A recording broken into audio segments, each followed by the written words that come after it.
Sebagai pimpinan HKBP, saya sangat mengapresiasi, berterima kasih kepada Bapak Presiden Prabowo yang mengangkat menteri yang tepat pada tempat yang tepat.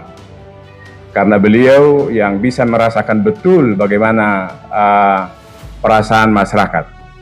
Karena beliau punya pengalaman, apalagi pernah juga di komisioner Komisi Hak Asasi Manusia. Jadi dengan pengalaman yang begitu lama, sehingga menurut kami sangat tepat Pak Menteri ini menjadi Menteri HAM. Satu hal yang menjadi pokok percakapan kami yang kami sampaikan, kami laporkan kepada Pak Menteri adalah perkembangan terakhir beberapa minggu yang lalu sudah ada rapat dengar pendapat antara Komisi 13 DPR RI dan kami sendiri hadir di situ, dan satu hal yang dipercakapkan, diperbincangkan waktu itu adalah kasus dugaan pelanggaran HAM kepada masyarakat Sihaporas, Simalungun. Nah, waktu itu Direktur PT Toba Pak Lestari berjanji akan membuka akses masyarakat, di mana ada jalan akses masyarakat ke ladangnya, itu diputus oleh pihak TPL dengan alat berat. Tetapi sampai hari ini PT TPL tidak memenuhi janjinya. Bahkan karena sudah ditunggu-tunggu, tidak ada perbaikan, masyarakat termasuk mahasiswa kami dari STT HKBP Pemalang Siantar dan juga ratusan masyarakat gotong royong untuk menutup lubang yang digali oleh TPL sehingga akses para penduduk dan petani bisa ke ladangnya. Tetapi sayang sekali justru ya, sudah ratusan orang bekerja untuk memperbaiki jalan. Malamnya pihak TPL menggali kembali lubang ini sehingga tidak bisa diakses oleh masyarakat setempat.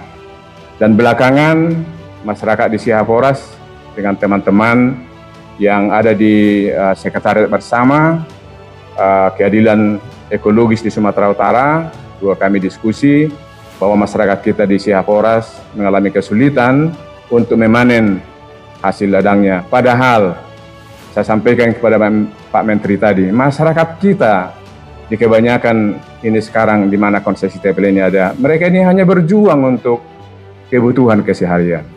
Mereka ini hanya berjuang untuk menyekolahkan anak-anaknya, bukan menjadi kaya raya, bukan menjadi pengusaha. Tetapi dengan kehidupan yang berat seperti itu, PT TPL malah tidak menolong, bahkan menghambat masyarakat kita untuk bisa mengakses ladangnya. Saya beberapa waktu lalu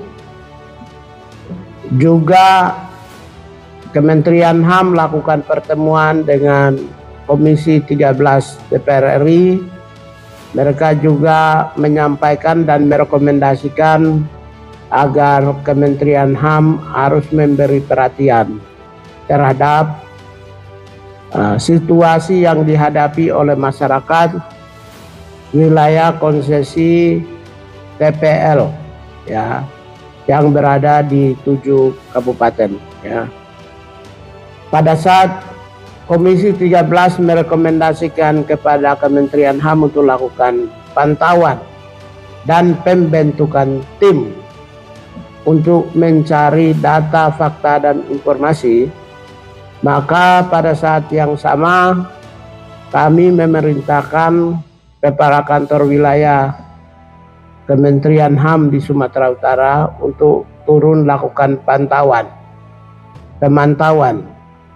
Hasil pantauan sudah sampai di meja saya sebagai Menteri Hak Asasi Manusia. Saya hari ini memutuskan, Kementerian HAM memutuskan menunjuk Pak Dirjen Pelayanan Kepatuhan untuk memimpin tim. Tim itu terdiri dari Kementerian HAM, masyarakat sipil, pihak gereja, tokoh-tokoh agama, kementerian-kementerian yang lain yang terkait, termasuk Kementerian Kehutanan, Kementerian Perindustrian, Kementerian Lingkungan Hidup, semuanya menjadi bagian dari satu kesatuan untuk mencari data, fakta, dan informasi terkait dengan peristiwa yang sedang dialami oleh masyarakat yang ada hubungannya dengan TPL.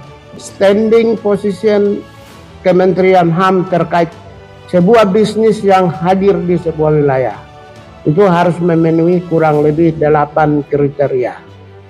Itu wajib memenuhi 8 kriteria.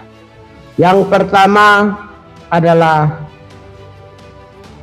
aspek right to know. Right to know itu adalah hak untuk mengetahui atau diketahui. Jadi ketika perusahaan itu hadir di sebuah wilayah, maka masyarakat wilayah yang penghuni di wilayah itu harus mengetahui bahwa perusahaan itu akan hadir jauh sebelum pada saat hadir. Jadi jangan sampai perusahaan dapat izin dulu baru datang menunjukkan surat izin kepada masyarakat.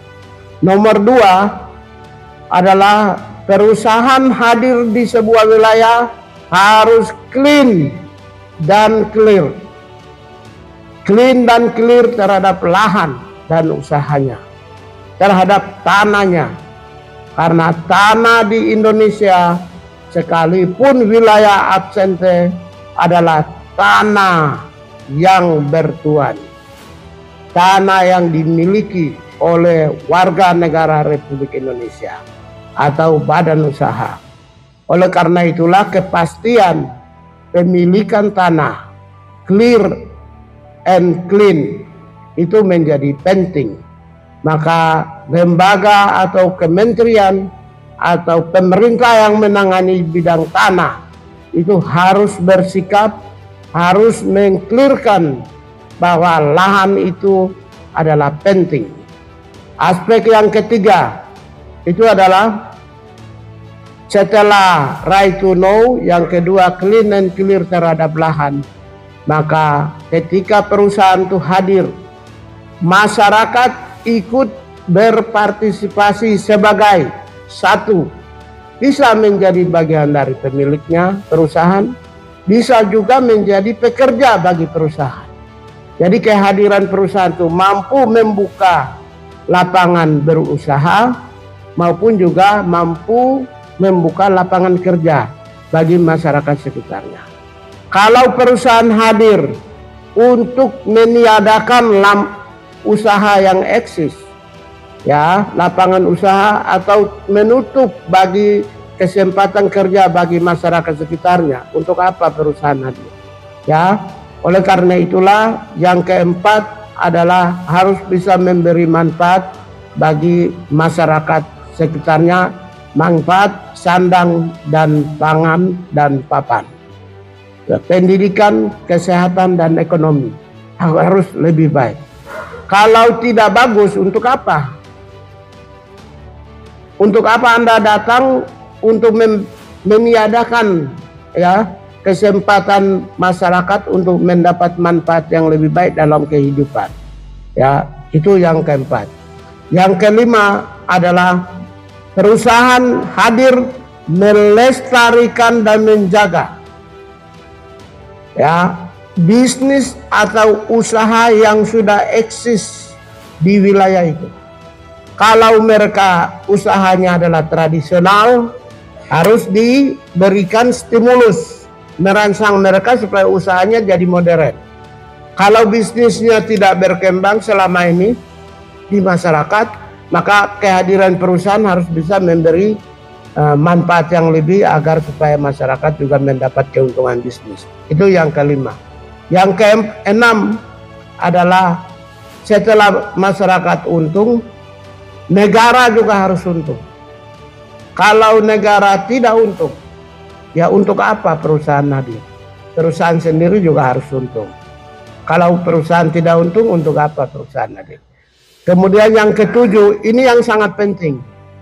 Harus perusahaan hadir untuk melestarikan kelestarian ekosistem, nilai, biota, lingkungan, hutan, burung-burung di udara, ikan-ikan di laut, dan segala jenis tumbuhan ciptaan yang terpelihara dan jaga yang ada di sebuah wilayah konsesi.